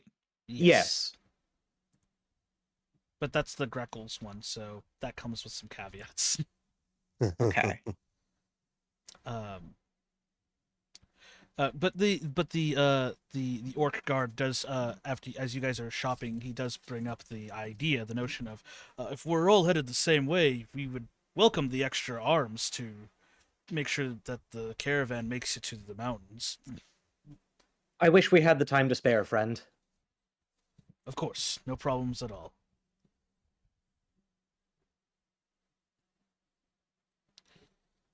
Well, I mean, if your work's ever finished and you guys are looking for work, he pulls out a card and he hands it to whoever's willing to take it. So Probably, Squarb. okay, our mercenary band is always looking for more arms. So if you're ever interested, feel free to join us. I appreciate the kind offer, friend. Of course.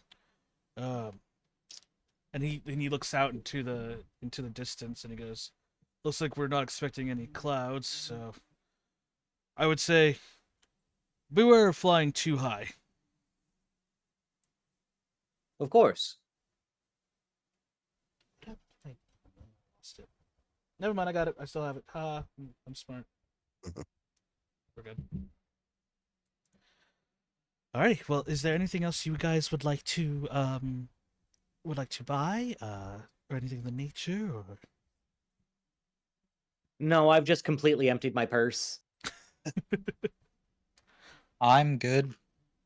I'm good as well. All right, so make sure you guys are equipped and attuned to whatever it is you need, things of that nature, and then as soon as you guys finish, they bid you farewell, and the caravan, the center cart, just begins to reshape back into a caravan cart as you see everybody just sort of shuffle back into place, and then move some stuff around, and then as you guys ascend, they wave goodbye to you, and then you just hear the orc commander, "All right, we're shipping out," and then that's It's like a little clown car. it's really cool. I'm kind of like patting myself on the back for that. Like, I've been wanting to do something like that for a while for a merchant, and that's just my favorite thing. It's like that Twitter, or not Twitter. It's like that Reddit post about the raccoon merchant. Yeah. Love that thing. I just wanted my own twist on that. Thank you, Squirb. Not a problem. The way I figure it, the best way we can get anything done is if we all get through it alive. My model just raging demon for a minute. That was weird. That's It's just alrighty. So yeah, so you guys ascend and you continue through. I will say who was that? That was Millennius? Yes. Alright, Millennia, roll me another perception check real fast. Alrighty. I like how the dice is squishy. 13. 13. Okay, cool. I would say as the day begins to wane down, wind wind down. That's the word I was looking for. As the day begins to wind down, you all can see the mountains just off in the distance. On a clear day like this, they're very prominent. These mountains like tower even over the scarab cities while they're in transit. So these are very tall peak. They're very tall peaks, and you can understand why many people don't attack Abu Kanasta. Yeah. There's just not a very easy way to do so unless by air. right, or by sea. But even then, like, the fact that you have to travel around the mountain is the issue. Also, the city's moving probably really helps prevent invasion. It is like Abu Kanasta in and of itself is a very unique defensible position. What they lack in resources, they make up for in the sheer survivability of their people. The hardiness of Abu Kanasta cannot be understated. But yeah, you do notice that there is a lot more. There seems to be a lot more rock formations the closer you get to the mountain, and there's a lot less sand coming through. So you can easily, as you are scanning through Millennia, you can easily find yourselves like a nice outcropping of rocks that look defensible that you can use to provide shelter for the evening. All right. With that in mind, as you guys descend down and you set up the camp defenses for the evening, who is going to be taking first watch? I could take it this time. Alrighty.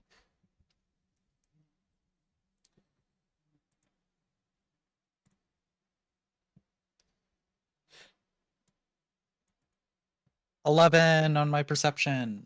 Okay. Hey, Also, I got a bit distracted because I just found out something strange within D&D Raw that might be possible. I'm unsure if it actually would work, but Would you like to share with anyway. the rest of the class?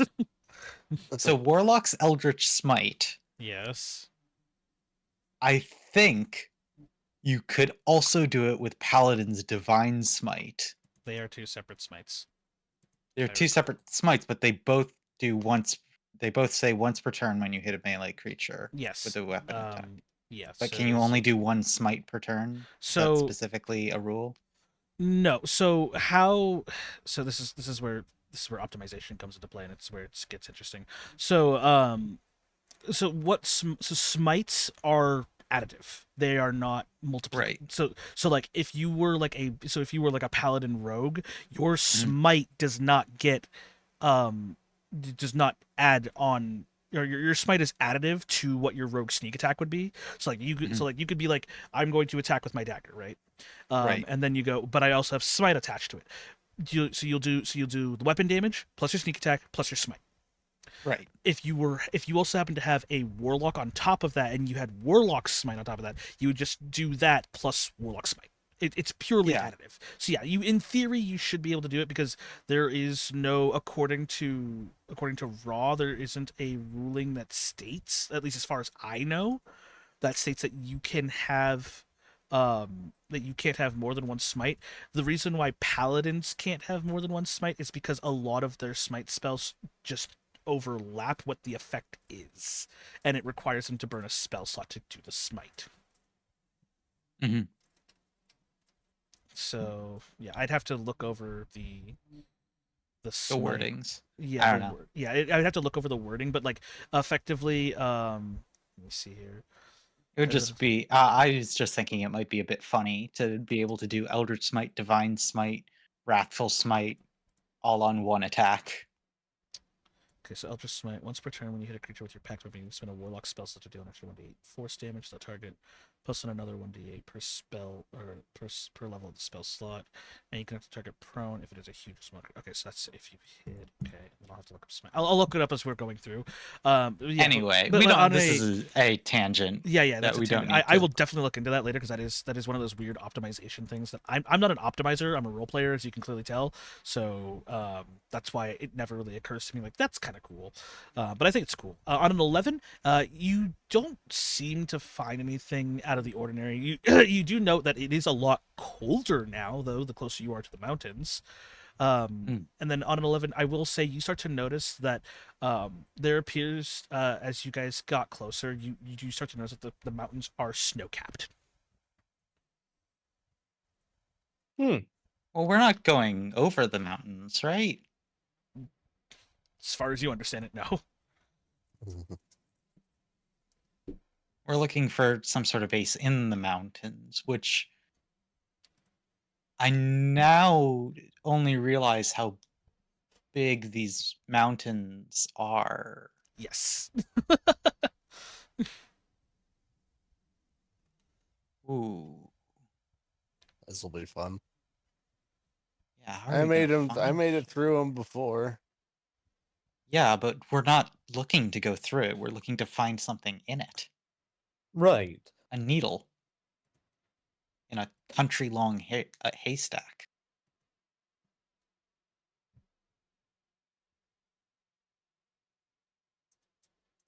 Ba-da-ba-ba-da-ba. I think we have Well- some idea of what we're looking for, don't we? I suppose. Yeah, when I was pressing for information about the when we were in the Thieves Respite, I'm assuming I generally I got where we were generally heading, where they were generally heading as I was looking around. So I will provide you with some better details, because you have the Okay. map, right? Okay. So, so if you pull up the map, right, Yeah. you'll see the Dragonspine Mountains, correct? Yeah. All right. The mountains being way off in the distance as they are, you guys were somewhere close to the Northwest Trade Tunnel. Okay. It is where they were generally pointing to. So yeah, Okay. somewhere between the Northern Oasis and the Northwest Trade Tunnel, everything between that, somewhere is Thieves Respite. Okay. That's the distance that they were traveling.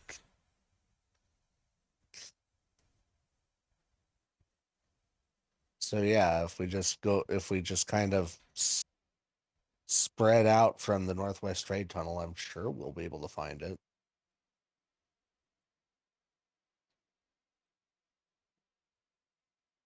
Okay. That's the best chance we got, I think. At least for now. So I don't notice anything on my night watch, right? As far as you can tell, With an no. 11. Not with an 11. No, you don't seem to find anything out of the ordinary.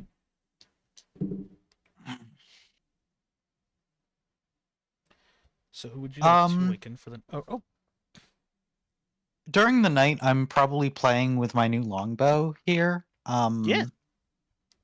Just quite vicious. Yeah, messing around with it to get used to how it shoots. Indeed. One more weapon for the arsenal. Violet's arsenal is pretty large. Yeah, at this point, you really need to just start like. It's He's pretty a crazy. weapons master. Yeah, at this point, start taking levels of fighting or a fighter. Just get all weapon Why proficiency. bother?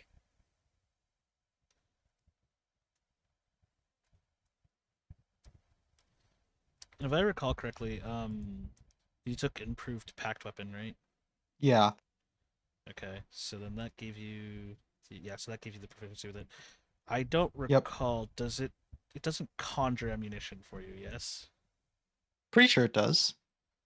Um,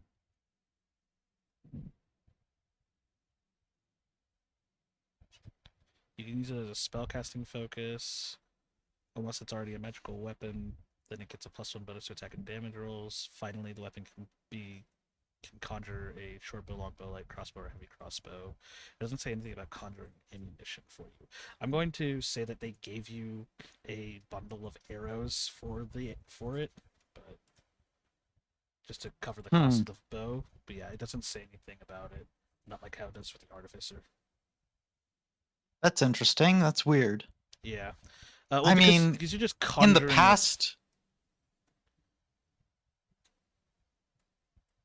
past, we have ruled it as conjuring ammo, because I've used a heavy crossbow from my packed weapon before and a hand crossbow. Oh, I never noticed that Um, you didn't have ammo for that. I assumed you did. That's why I didn't bother questioning it. Oh, That's on me. That's my oversight. I legit thought you had bolts ready to go. I might, but yeah, because the light crossbow is a standard thing for Yeah. warlocks, I think. Yeah, yeah, it should be. They have I don't see it in my equipment, but simple weapons as their training. But yeah, a light crossbow and 20 bolts or any simple weapon in their starting equipment. So yeah, you had bolts to use. So I was like, okay, cool. So I didn't really think about it too much. okay. I am a stickler when it comes to ammos, so I will give you a bundle of 20 arrows to fuck with. Okay. Because that's the standard bolt. That's a standard bundle of arrows. They come with a set of 20. So there you go.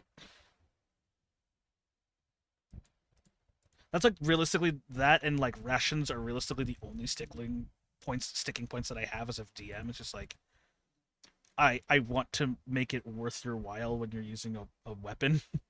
Yeah. And if it's not a melee weapon, then I'm like, all right, keep track of your ammo. Unless it's a sling, in that case, hope you have rocks. Like that's all it is. Like I hope you have rocks. They're everywhere.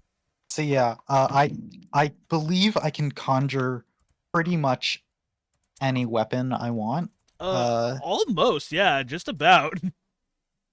Yeah. The So only thing you can't conjure right now is a gun. yeah. So God forbid. Wait for the Wild West meets Magic campaign for that. yeah. Violet's list of weapons so far. Her first weapon was a battle axe. Yep. Was what she used for the, or no, she first used sickles. Yep, she used a sickle. And then she and upgraded to a then battle axe. Upgraded to battle axes. Then upgraded to my weapon of certain death, longsword. Yep. Then you had I've a also crossbow. used hand crossbow and heavy crossbow, and now I'm using a longbow. Yep. Which is technically a slight downgrade because it's a 1d8 instead of a 1d10, but yeah, but at the cost of when you crit, it deals even more damage. Yeah. So it's like, you're kind of you are quite literally a walking arsenal, and it's fascinating to observe. Okay. Yeah. But who would you like to besides fucking around and finding out with your new bow, I will say, just for roleplay purposes, there is that one opportunity shot where you rolled, where like God decided, let's see what she does with that, and you are testing it out on the training dummy, and then the training dummy kind of like the arrow kind of like ruptures through the training dummy, which represents the vicious aspect. You rolled a crit on the hit. Okay. So you didn't lose the arrow, but it is one of those things where you're like, oh shit, that's cool. Yeah. So who do you awaken for the second night's watch? Millennia. Okay. Millennia, please go ahead and roll us your. Scorb perception needs a check. good night's sleep. Yeah, Squirb needs rest. Scorp's nursing like a blunt force trauma to the ribs. Oh no, I also got an 11.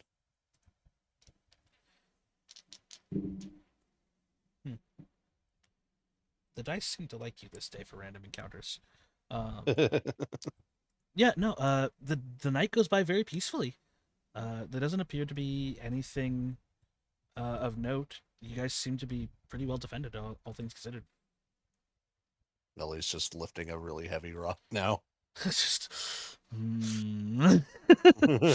How heavy can I lift? Let's find out. With a 21, you could lift a boulder with ease. Yeah. The boulder is The ready. boulder is ready. The boulder. The boulder is conflicted with his most recent life choices.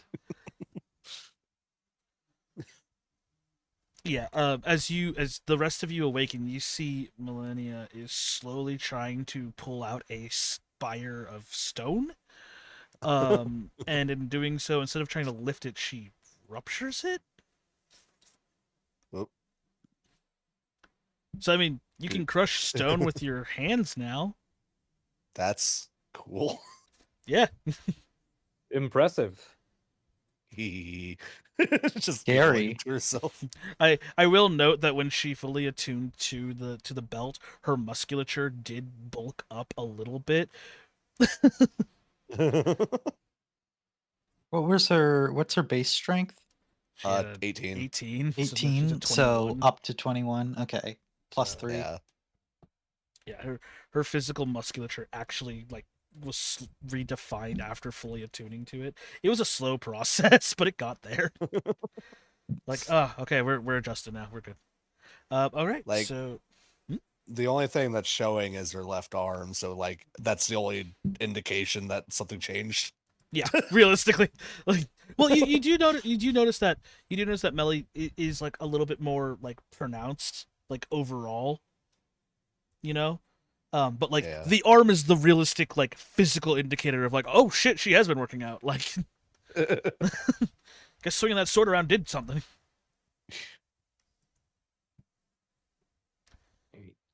I gotta go.